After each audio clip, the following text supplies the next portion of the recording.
Security revenues. Make sure that there is enough in the kitty for our benefits. We know that 10,000 Americans a day are now qualifying for Social Security. We know that this is an age of no free lunch. And so we want to make sure that the revenues are there, not just today, but tomorrow, because seniors absolutely depend on that. With that, I yield back to my colleague. Senators sought recognition, unanimous consent to proceed to a colloquy, and did so without objection. Thank you. And let me just say this on my good friend from Illinois, that what he says is absolutely correct. We have so many people that are depending, and especially in West Virginia and Illinois, who depend on Social Security. And in fact, in West Virginia, 62% of the people that receive Social Security, it's their major funding mechanism. It's how they live day to day. And they've told me, don't touch our Social Security program, our core values of Social Security, what it does for us.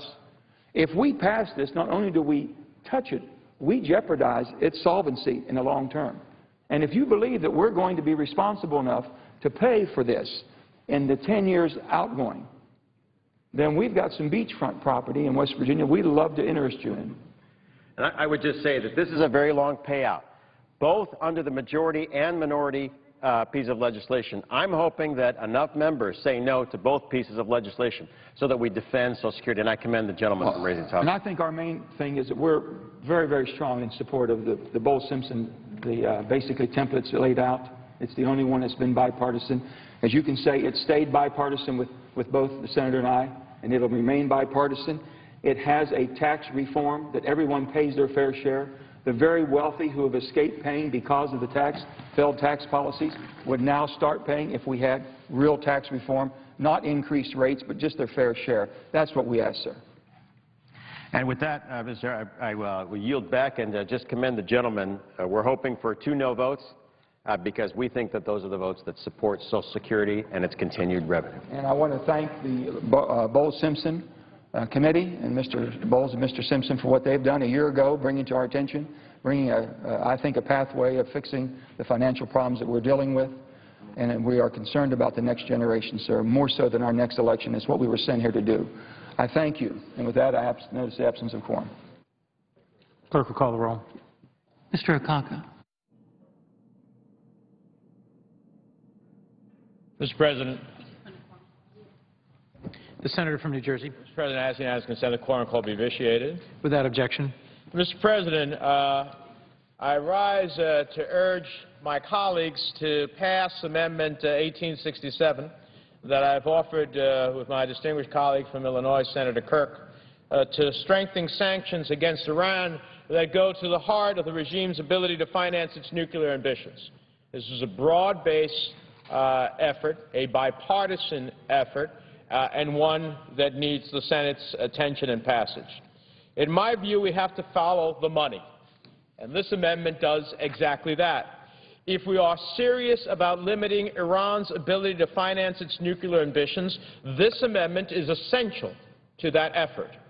It is a serious attempt to sanction the Central Bank of Iran, which is known to be complicit in Iran's nuclear efforts. If we fail to close loopholes and sanction funding mechanisms for Iran's nuclear development programs, we would be like a rancher who left the barn open and wonders why the horses are gone.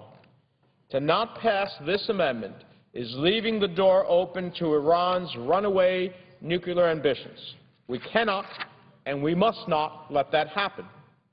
Now, I know the administration has expressed their concerns with this amendment, an amendment which, by the way, has come about as a result of the administration asking us to work with it, and in a bipartisan effort has achieved a narrower, more defined, tailored effort to bring the maximum sanctions upon Iran, the minimum effort consequence to both the United States and our allies across the globe. But in the absence of congressional action over the last 15 years, it was starting with the Iran-Libya Sanctions Act and ending with CISADA. I have to wonder what we would be doing to stop Iran's drive to obtain nuclear weapons if it wasn't for the Congress's intercession and actions. Now, I recognize that this administration has done more than any prior administration in terms of using those tools that the Congress has given them. But in my view, we haven't done enough. In a letter from Secretary Geithner today, the administration recognizes, quote, that Iran's greatest economic resource is its export of oil. Sales of crude oil line the regime's pockets, sustain its human rights abuses, and feed its nuclear ambitions like no other sector of the Iranian economy. That's what Secretary Geithner had to say in his letter. That's pretty compelling as to why this amendment needs to pass. That's why I've worked with Senator Kirk to offer this important amendment, and that's why we now urge our colleagues to pass it. To those who have raised concerns about the impact of the amendment on our allies and our multilateral diplomacy efforts, I would note that the European nations and the French in particular are already considering their own Iranian oil embargo. This is not, by the way, an oil embargo, but they're considering something that's far more significant, their own Iranian oil embargo. They've recognized that the Iranian nuclear program has a short fuse. I mean, published reports say that it may be as short as 1 year, and that the time to act is now. They recognize the Shahab missile can not just hit the state of Israel, but could easily hit a European nation. And as for a European nation, which obviously would be a NATO ally. As for other countries, I'm frankly not concerned with how the Chinese feel about our amendment, given that they are currently one of the greatest violators of our current sanctions regime already. The evidence is clear. I've been made aware that several major energy traders continue to make prohibited sales of refined petroleum to Iran, yet our response has been to sanction the front companies rather than the major figures behind these sales. China also continues to be a major Iranian trading partner and has agreements with Iran for nearly $40 billion in investments to develop Iranian oil fields. China has reportedly directed the China National Offshore Oil Company and the National Petroleum Company to slow their work in Iran, presumably to allow them to make the argument to Washington to hold off on sanctions. We must ask, why has the administration been reluctant to sanction Chinese companies when there is ample evidence that they are violating our own existing laws, and there is precedent for us sanctioning Chinese companies for nuclear and weapons proliferation outcomes? Senator, you have a question. I'd be happy to yield to the Senator. Is it the Senator's impression that for us to expect action in the United Nations Security Council is pretty dim, given the stated positions of Russia and China on this issue? The Senator, my view, is right, considering that they both have a veto power at the Security Council. It seems to me that they are not likely allies in helping us pursue this course. So then it really makes a more compelling argument to those who may be wavering on this amendment that there is a clear record on the part of China and Russia in the UN Security Council that we can't expect a Security Council vote, but perhaps we could expect other nations to follow suit once the United States leads on this issue. I believe the Senator is right. I thank the Senator.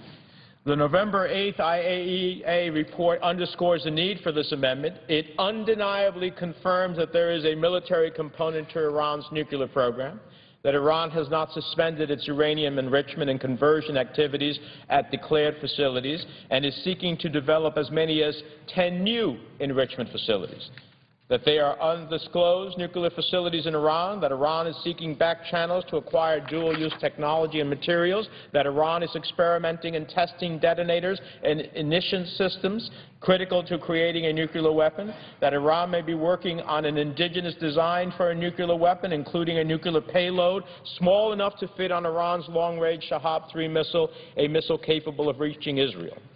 These public revelations have led to an increase in multilateral sanctions on the Iranian regime, which I applaud. But given what appears to be a shortening timeline until Iran has a potential nuclear weapon, it would seem that we are not doing enough fast enough. Iran has adapted to CISADA and has negotiated workarounds to constraints on its financial transactions and its ability to acquire requisite materials and knowledge to advance its clandestine program. This amendment will prevent those workarounds. It will impose sanctions on those international financial institutions that engage in business activities with the Central Bank of Iran, particularly in the pursuit of petroleum products, with the exception of transactions in food, medicine, and medical devices. It is a timely amendment that follows the administration's decision last week designating the entire Iranian banking sector as a primary money laundering concern and a threat to government and financial institutions. Noting Iran's illicit activities, including its pursuit of nuclear weapons, its support of terrorism, its efforts to deceive responsible financial institutions and evade sanctions. In fact, the Financial Crimes Enforcement Network of the Department of the Treasury wrote, quote, "The Central Bank of Iran, which regulates Iranian banks, has assisted designated Iranian banks by transferring billions of dollars to those banks in 2011. In making these transfers, the CBI attempted to evade sanctions by minimizing the direct involvement of large international banks with both CBI and designated Iranian banks." And the Undersecretary of the Treasury for Terrorism and Financial Intelligence, David Cohen, has written, and I quote, "Treasury is calling out the entire Iranian banking system, including the Central Bank of Iran, as posing terrorist financing, proliferation financing, money laundering risk for the global financial system." Mr. President, I don't know how much more compelling even the administration's own arguments are. As I have said on this floor, Iran's conduct threatens the national security of the United States and its allies. The complicit action of the Central Bank of Iran, based on its facilitation of the activities of the government, its evasion of multilateral sanctions directed against the government of Iran, its engagement in deceptive financial practices and illicit transactions, and most importantly, its provision of financial services in support of Iran's effort to acquire the knowledge, materials, and facilities to enrich uranium and to ultimately develop weapons of mass destruction, threaten regional peace and global security. This amendment will starve the beast. It requires the President to prohibit transactions of Iranian financial institutions that touch U.S. financial institutions, and to ensure that we don't spook the oil markets. Transactions with Iran's central bank of petroleum products would only be sanctioned if the President makes a determination that petroleum-producing countries other than Iran can provide sufficient alternative resources for the countries purchasing from Iran, and if the country declines to make significant decreases in its purchases of Iranian oil. Mr. President, this bipartisan amendment has been carefully crafted to ensure the maximum impact on Iran's financial infrastructure and ability to finance terrorist activities and to minimize the impact on global economy. It has the best chance of helping us achieve a peaceful solution to this threat. And with that, Mr. President, I urge colleagues to support the amendment. For additional question. And I'd be happy to do so. I know we have a vote in 5 minutes, and I want the distinguished senator from Illinois to have the opportunity. Either you or the senator from Illinois. One, isn't true in this legislation that there is a national security waiver that the President can waive the provisions of this bill if he feels it's in the national interest? And two, how do you respond to the argument being put forward that this would destroy the world's financial system if this legislation would put into effect? The answer is yes, it's a national security waiver. And no, we do not believe that the world's financial system will be destroyed. The fact is, as my distinguished colleague from Illinois has said, it's a choice between a $300 billion economy in Iraq and a $14 trillion economy in the United States. I think that choice will be very clear for countries as they choose to do so. And the Europeans are already on a march on their own because they understand the risk to them. With that, I yield the floor, and I hope to hear from my colleague from Illinois. Mr. President. The senator from Illinois. I rise in very strong support of the Menendez-Kirk amendment. I want to compliment the senator from New Jersey for an outstanding performance in the Senate Foreign Relations Committee today, in which he called our representatives of our government to account to move quicker on this. We saw the Basji radicals of Iran overrun the embassy of our allies in the United Kingdom. We saw the British Prime Minister just announced that he was removing all Iranian diplomats from the United Kingdom. We saw the government of Italy announcing that they were suspending some diplomatic activities.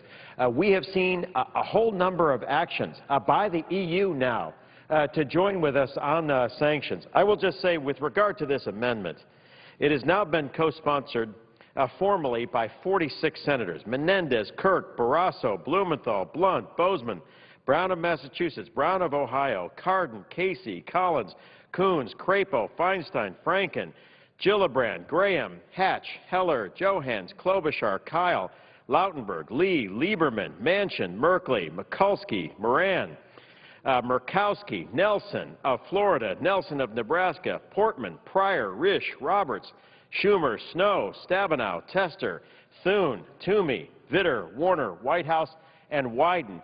These 46 members are on the shoulders of the 92 members that signed the letter, the Kirk-Schumer letter in August. So when in these partisan times do we have all but 8 senators agreeing on a policy?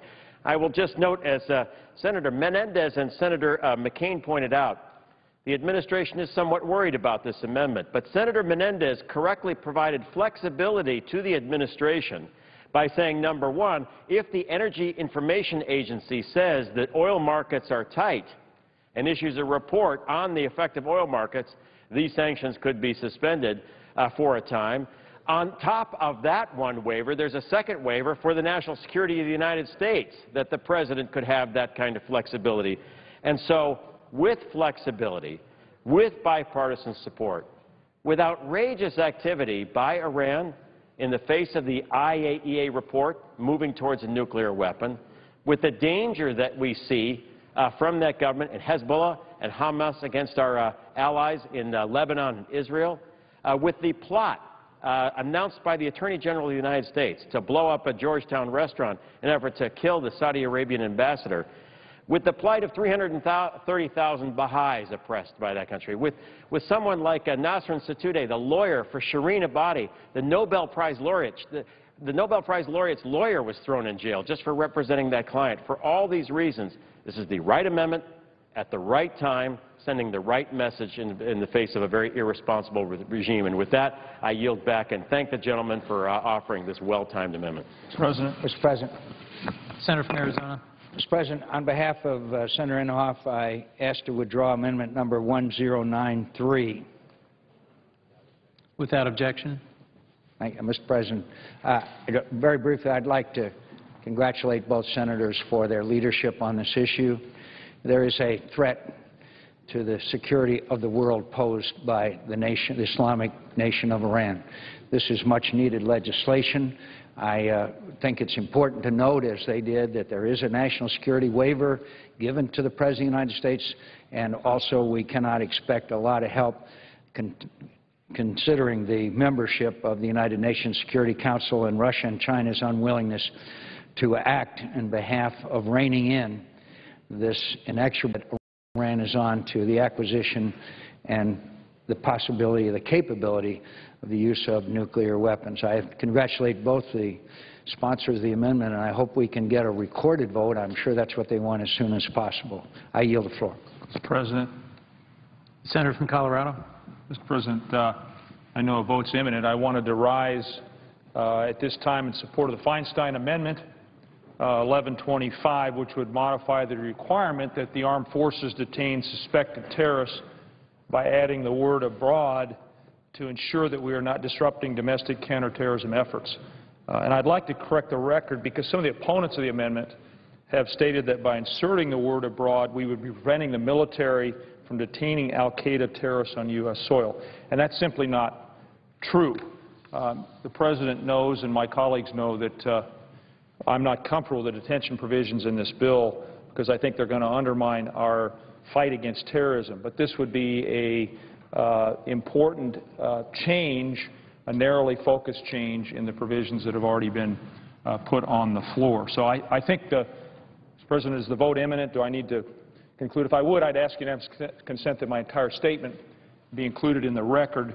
And I would want to encourage my colleagues to support the Feinstein Amendment, to keep faith with the directors of the FBI, the DNI, the Secretary of Defense, and our Attorney General, who say these provisions could create unwanted complications in our fight against terrorism. Let's adopt the Feinstein Amendment. It will help us win the war against terror.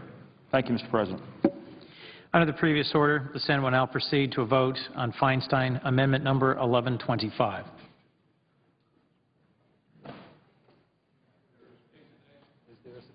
Is there a sufficient second?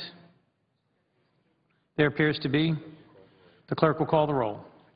Mr. Akaka, Mr. Alexander, Ms. Ayotte, Mr. Barrasso. No.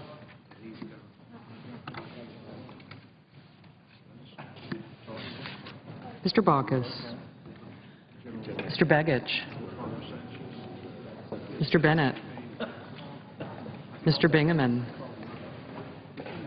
Mr. Blumenthal. Mr. Blunt. Mr. Bozeman. Mrs. Boxer. Mr. Brown of Massachusetts. Mr. Brown of Ohio. Mr. Burr. Ms. Cantwell. Mr. Cardin. Mr. Carper. Mr. Casey. Mr. Chambliss. Mr. Coates. Mr. Coburn. Mr. Cochran. Ms. Collins. Mr. Conrad. Mr. Coons. Mr. Corker. Mr. Cornyn.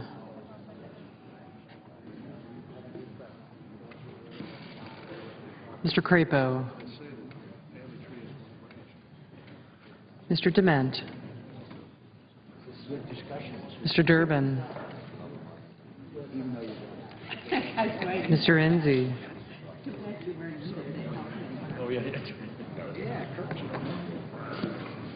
No. Mrs. Feinstein. Mr. Franken.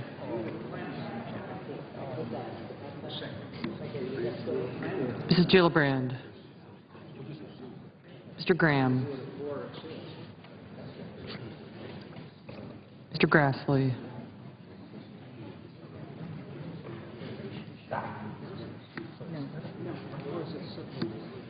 Mrs. Hagan.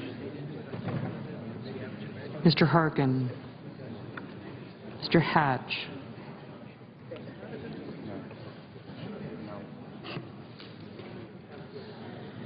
Mr. Heller. Mr. Hoven. Mrs. Hutchison. Mr. Inhofe. Mr. Inouye.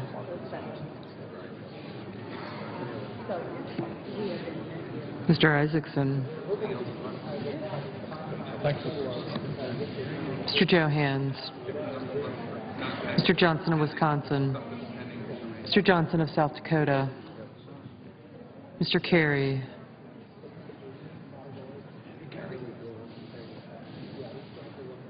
Mr. Kirk. Ms. Klobuchar.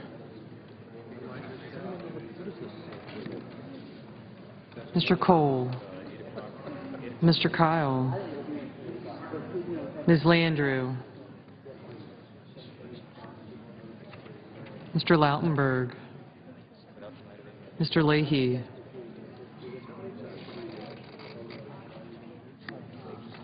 Mr. Lee.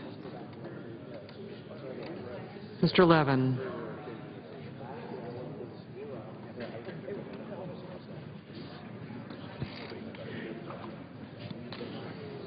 Mr. Lieberman.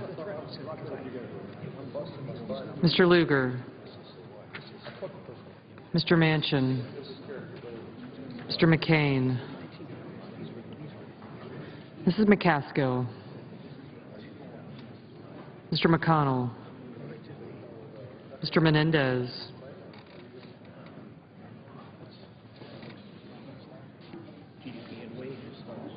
Mr. Merkley. Ms. Mikulski. Mr. Moran. Ms. Murkowski. Mrs. Murray. Mr. Nelson of Nebraska. Mr. Nelson of Florida. Mr. Paul. Mr. Portman. Mr. Pryor. Mr. Reed of Rhode Island.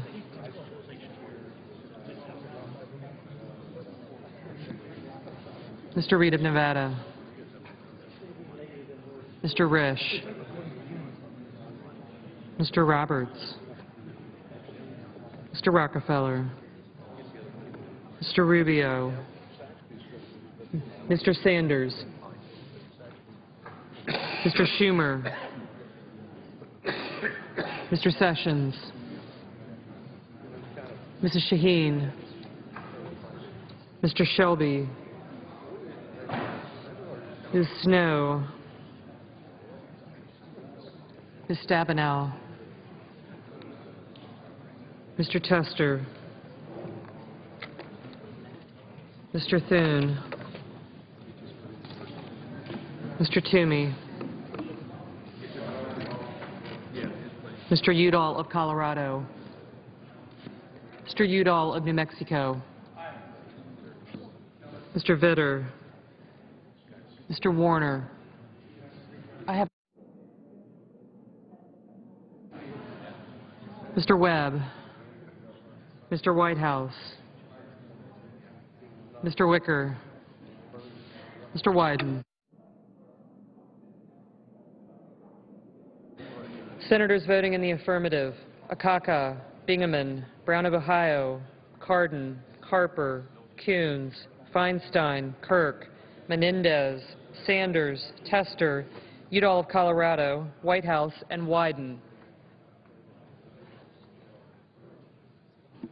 Senators voting in the Mrs. Gillibrand, aye. Senators voting in the negative: Barrasso, Burr, Chambliss, Collins, Cornyn, Hatch, Hutchison, Isaacson, Portman, and Rubio. Mr. Lieberman, no. Mr. Blunt. Mr. Blunt, no. Mr. Grassley. Mr. Grassley, no. Mr. Coburn, no.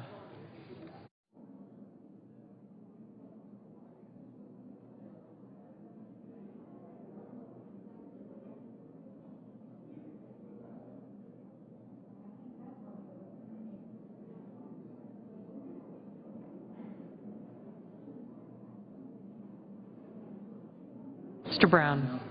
Mr. Brown of Massachusetts, no. Mr. Franken.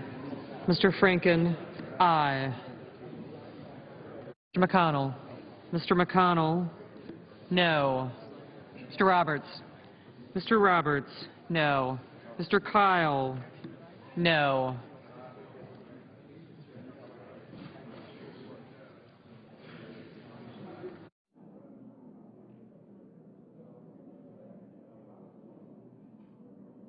Mr. Manchin. Mr. Manchin, no.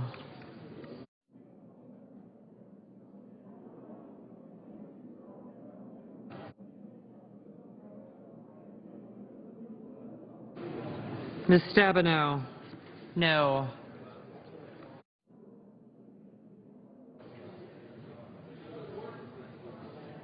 Mr. Bennett. Mr. Bennett, aye. Mr. Reed of Rhode Island.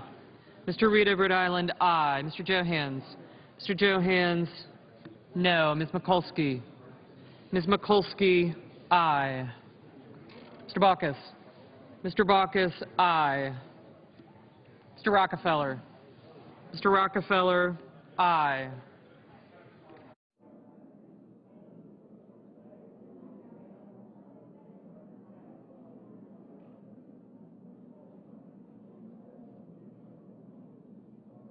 Mrs. Boxer. Mrs. Boxer, aye. Mr. Nelson. Mr. Nelson of Florida, aye. Mr. Webb. Mr. Webb, aye. Mr. Alexander. Mr. Alexander, no. Mr. Leahy. Mr. Leahy, aye.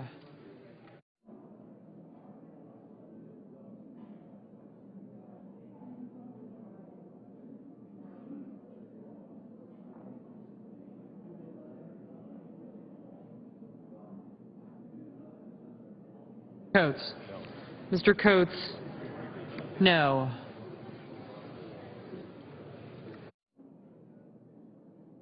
Mr. Enzi. Mr. Enzi, no.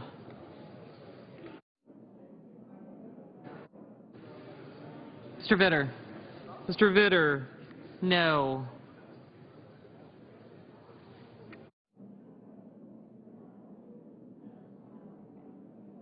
Mr. Inouye. Mr. Inouye, no. Mr. Lugar. Mr. Lugar, no.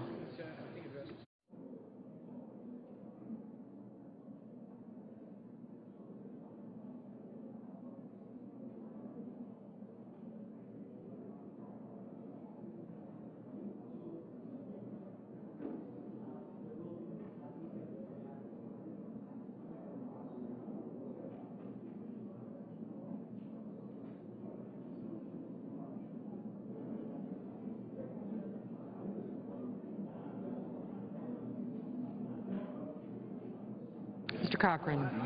Mr. Cochran, no. Harkin. Mr. Harkin, aye. Mr. Hoeven. Mr. Hoeven, no.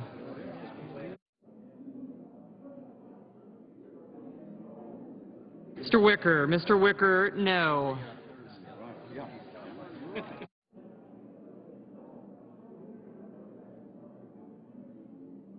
Ms. Ayotte. Ms. Ayotte, no. Mr. Toomey. Mr. Toomey, no. Mr. McCain. Mr. McCain, no. Mr. Sessions. Mr. Sessions, no. Mr. Risch. Mr. Risch, no. Mr. Crapo. Mr. Crapo, no. Mr. Blumenthal. Mr. Blumenthal, aye.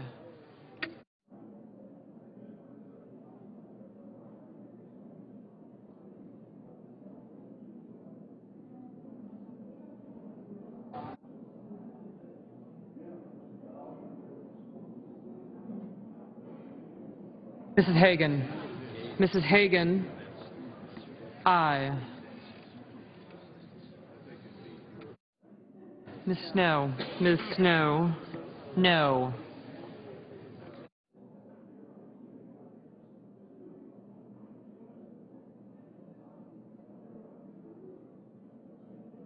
Mr. Graham. Mr. Graham, no. Mr. Johnson.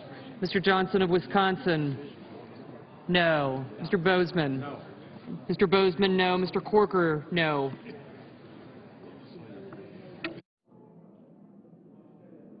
Mr. Dement, no.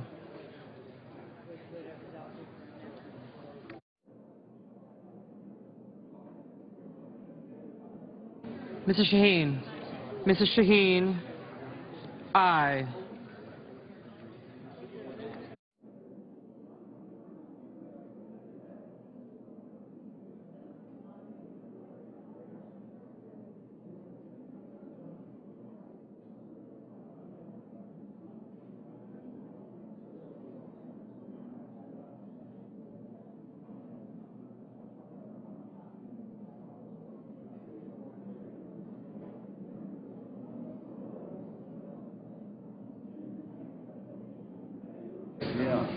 Mr. Casey, no.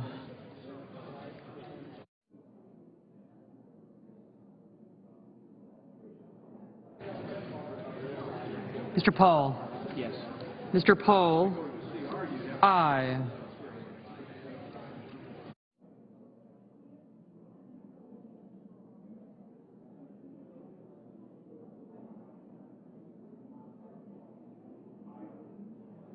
Mr. Johnson of South Dakota, aye. Mr. Pryor. Mr. Pryor, no. Mr. Nelson of Nebraska, no. Mr. Lee, aye.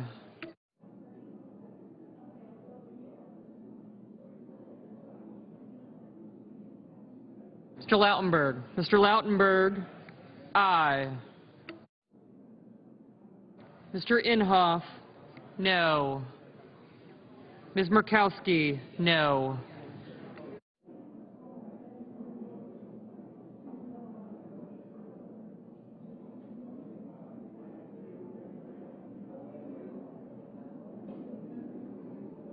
Ms. Landrieu. Ms. Landrieu, no. Mr. Shelby. Mr. Shelby, no.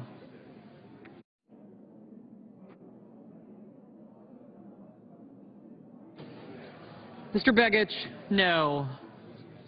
Mr. Warner. Mr. Warner, aye. Ms. Klobuchar, aye.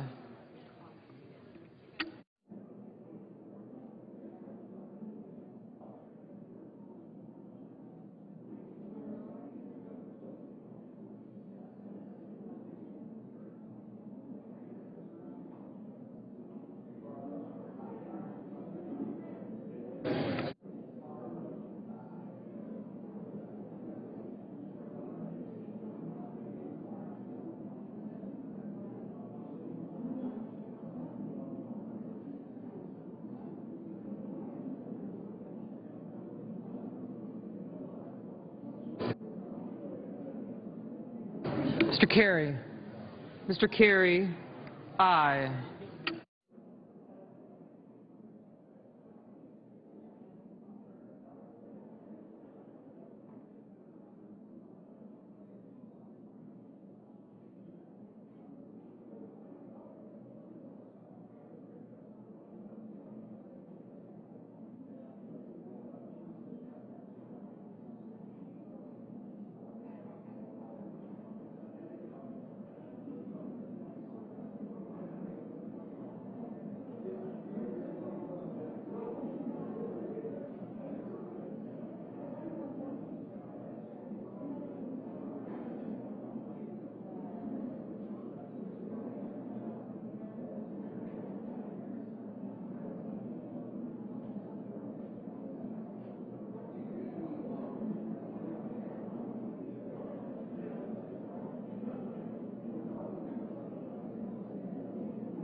Mr. Levin. Mr. Levin, no.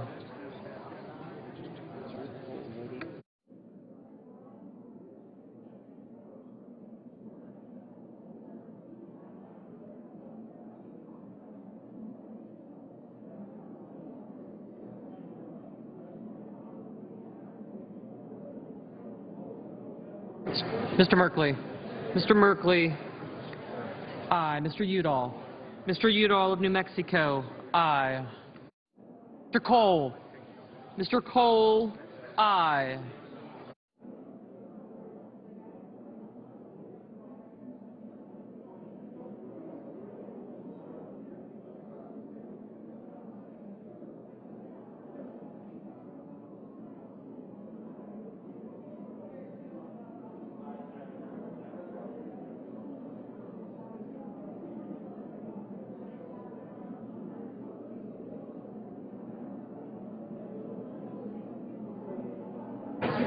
Mr. Heller, no.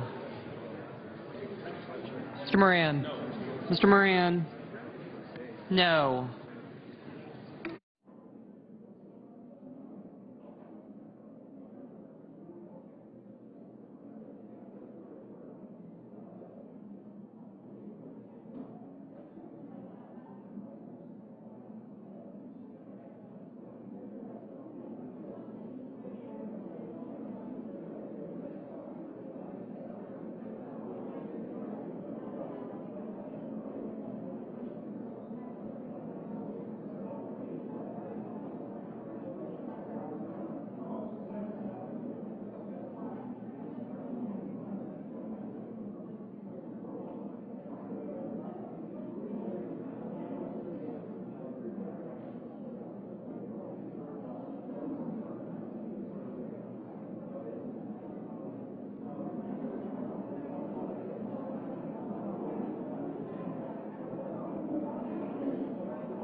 Mr. Thune. Mr. Thune, no.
Mr. Conrad. Mr. Conrad, aye.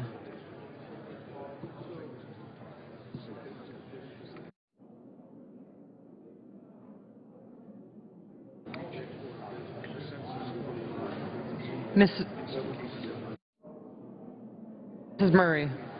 Mrs. Murray, aye. Mr. Durbin. Mr. Durbin, aye.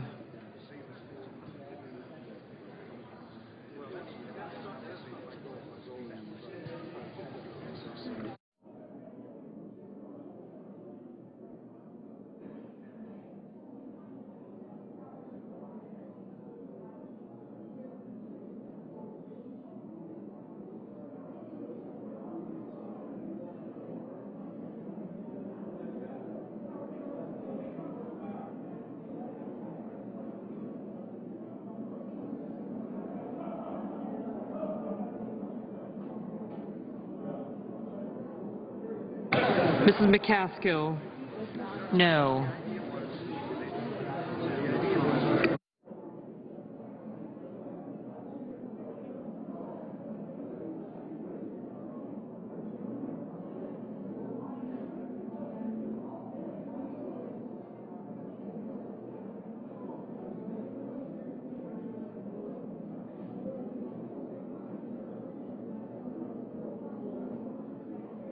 Mr. Reed.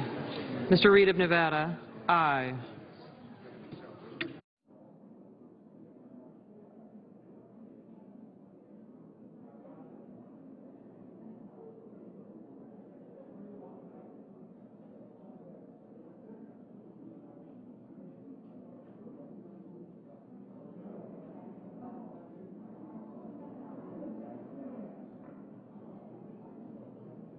Mr. Schumer, aye.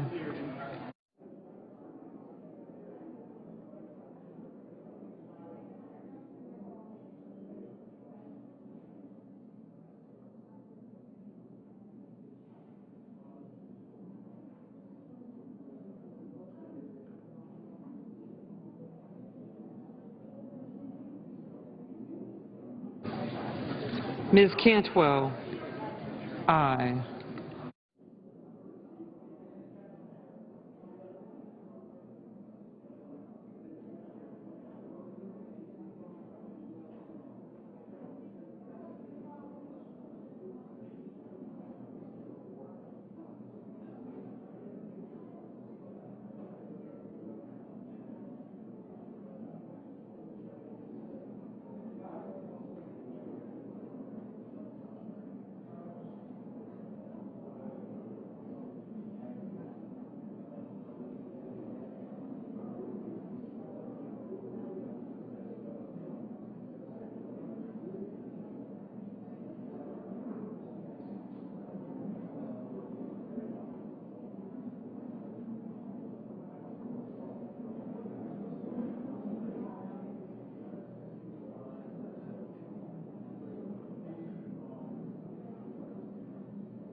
or who wish to change their vote? If not on this vote, the ayes are 45, the nays are 55, and the amendment does not carry. Without objection.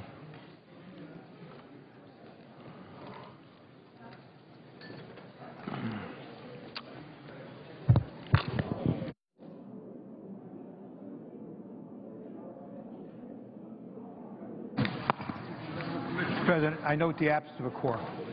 Clerk will call the roll. Mr. Akaka.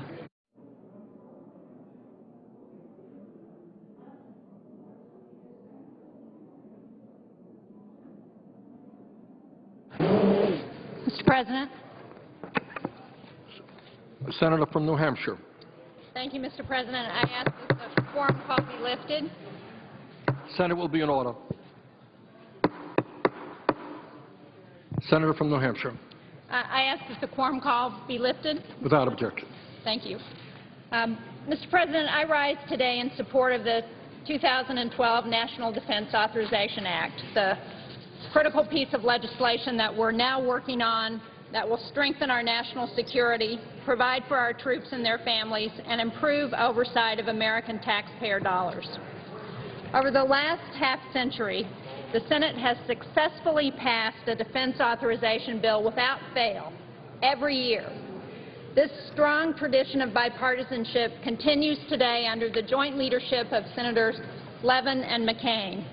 As a member of the Armed Services Committee, I want to thank the chairman and ranking member, as well as the majority and minority staff, for their dedicated and tireless effort as we work to bring this important legislation to the floor.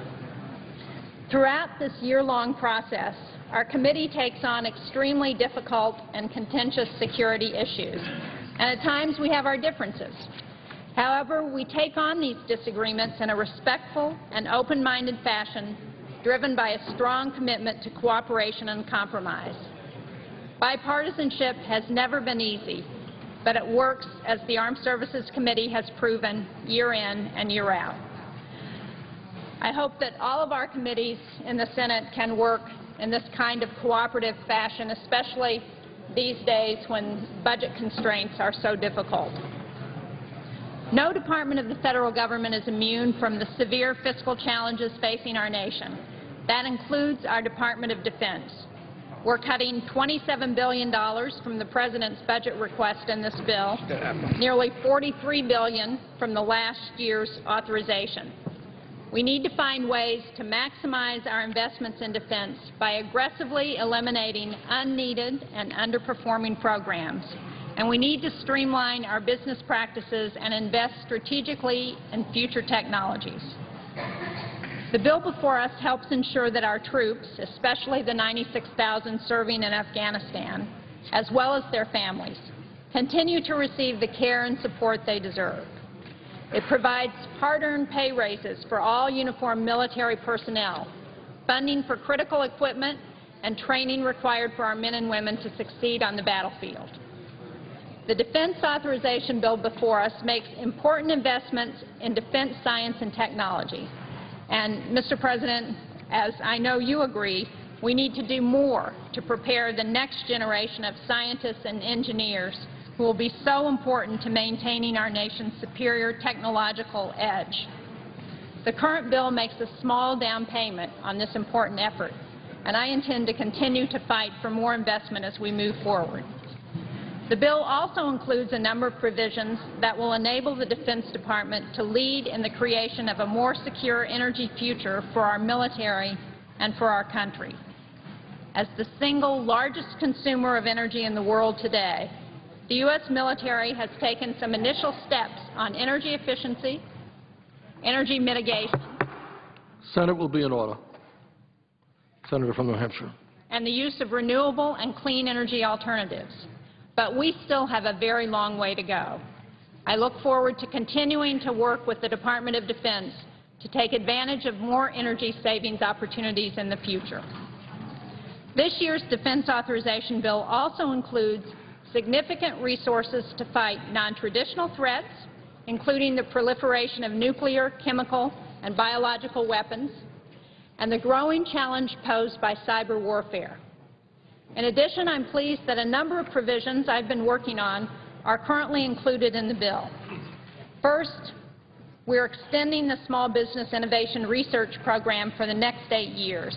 This is critical to keep our defense manufacturing base and our small business innovators strong and competitive. This is a provision that I've worked on, and I want to commend Senators Landrieu and Snowe for their leadership in the Small Business Committee for working on this effort and for working so hard to get this extension, a long-term extension, into the Defense Authorization Bill. The bill also includes a version of the National Guard Citizen Soldier Support Act, which will go far in providing our National Guard members with the unique services and support they need when they return home from the fight. We also have a Navy shipyard modernization provision that's been introduced by Senators Snowe and Collins and Senator Ayotte and I from New Hampshire. It also includes a $400 million cut to an unnecessary and underperforming weapons program that I've worked closely with Senators McCain and Begich to include. In addition, I was pleased to co-sponsor Senator Leahy's National Guard Empowerment Act, which gives a stronger voice to our 450,000 citizen soldiers in our National Guard. Now, though we have a good bill before us, I believe it could be better, and I've introduced several additional amendments, 2 of which are designed to provide the nearly 214,000 women serving in our armed forces with the reproductive health care they are currently denied under the law. Unfortunately, we were not able to get a vote on these amendments, but I hope to continue to work closely with the chairman and ranking member to address these important concerns. In addition, I've worked closely with Senators Collins and Casey on an amendment to address unsecured and looted stockpiles of tens of thousands of shoulder-fired missiles in Libya. If these weapons fall into the wrong hands, they pose a serious threat to civil aviation worldwide and to our deployed forces abroad. I want to thank the committee for including this provision in the legislation. I also want to address briefly some of the concerns that have been raised with respect to the detainee provisions in the bill. The underlying legislation which I supported is an attempt to provide a statutory basis for dealing with detained members of al-Qaeda and its terrorist affiliates. In committee, we made some difficult choices on this extremely complex issue, but we did that in order to strike a bipartisan agreement to both protect our values and our security. I understand, like all of the members of this body, the concerns that have been raised on both sides of these issues. As a general principle, I believe our national security officials should have the flexibility needed to deal with a constantly evolving threat. But I also believe that clear, transparent rules of procedure are a bedrock legal principle of our constitutional system. I believe the military detention language in this bill includes a significant amount of flexibility for the executive branch, including a national security waiver and broad authorities on implementation. Though I support the goals of the chairman and ranking members' underlying legislation, I also believe we can improve those provisions. And I supported Senator Feinstein's amendment that we just voted on, which would restrict required military custody to only those terrorist suspects captured abroad. I hope, Mr. President, that despite the disagreements, we will continue to chart a bipartisan path forward with respect to these detainee provisions in the years ahead. We need to give our national security officials at home and abroad a clearly defined but yet flexible system which protects our constitutional rights and our national security. In conclusion, I believe the 2012 Defense Authorization Bill before us will strengthen our national security, maintain our military power, keep our defense businesses competitive, help cancel and roll back wasteful spending, and support the men and women who defend our nation every day. I hope the full Senate will quickly come to an agreement on the pending amendments and pass this important piece of legislation so it can go to the President's desk as soon as possible. Thank you very much, Mr. President. Mr. President. President. Senator from Michigan. Mr. President, I have 7 unanimous consent requests for committees to meet today. During today's session of the Senate, they have the approval of the majority and minority leaders. I ask unanimous consent that these requests be agreed to and that these requests be printed in the record. Without objection. And Mr. President, I know that Senator Boxer is here to be recognized along with Senator Grassley, but I call for the regular order with respect to the Merkley Amendment number 1174. Senator has that right, and that amendment is now the regular order. I think. And is pending. Mr. President, Senator from California. is it necessary to lay aside the pending amendment so that I can engage in a colloquy? There is no need to do that. Thank you. Senator Levin and Senator McCain, I want to thank you very much. Before we engage in a colloquy, I simply want to show one chart which it tells the story as to why Senator Grassley and I are so pleased that you are willing to accept this by voice vote. Senator Levin, if I could ask you, Senator Levin, just to take a peek at this, because I think this tells the story. This is what the military leadership makes, about $200,000. This is what the President of the United States, who's the Commander-in-Chief, makes every year. This is what we have limited, and that was a reform, the top 5 defense contractors to almost $700,000. But all the rest of the contract employees have absolutely no limit and can make $1 million a year. This is from the taxpayers.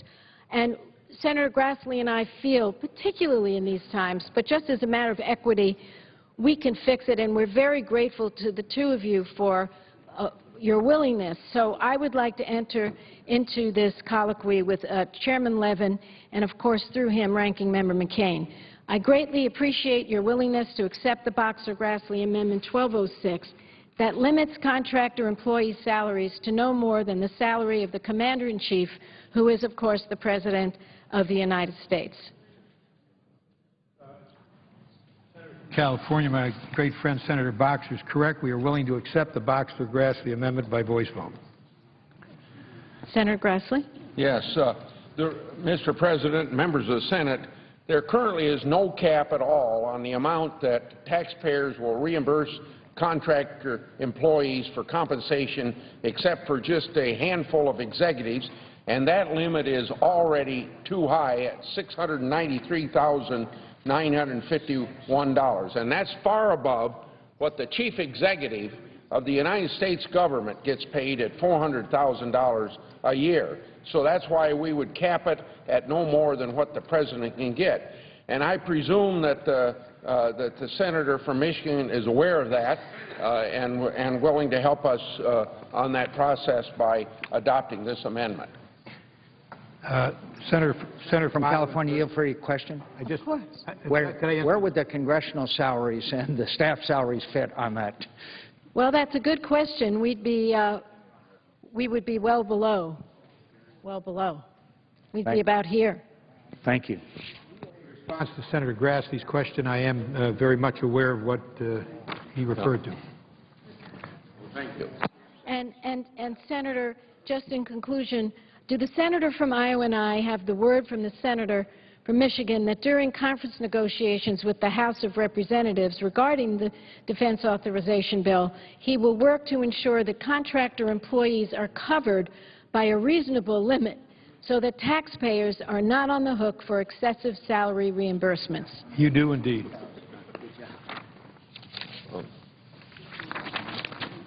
Thank you very much, Mr. Chairman, and Senator Grassley, I think, wants to thank you as well. I say thank you to the managers of the bill for helping us with this very important amendment. California. Thank you very much. The Senator from Iowa for their effort in this area. Senator from Montana. Mr. President, first I want to start by thanking Chairman Levin and Senator McCain for their continued dialogue on the matter of overseas basing priorities. I very much appreciate their efforts to work to get at least the first steps in place for a thorough review of our overseas basing needs and finally getting some answers on the costs of these bases. I also want to especially thank my colleague from Texas, Senator Hutchison, for her continued leadership on this issue and for joining me on Senate Amendment 1145, a bipartisan effort to establish an overseas basing commission. Now, I realize that there are concerns that this is not the right time to establish such a commission. However, I think it is the perfect time. So let me reiterate one point that I mentioned yesterday. The commission would be charged with saving taxpayers' money by identifying potential savings from reevaluating and potentially realigning our overseas military base structure and investments. It is time we take some common sense steps to identify and cut overseas military facilities and construction projects that have minimal negative impacts on our national security and military readiness.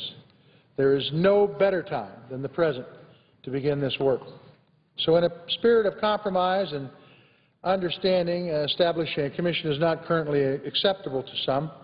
I've worked with my colleagues to include an independent assessment of our overseas basing in this legislation. Now, Mr. President, I'd like to speak now as if in morning business for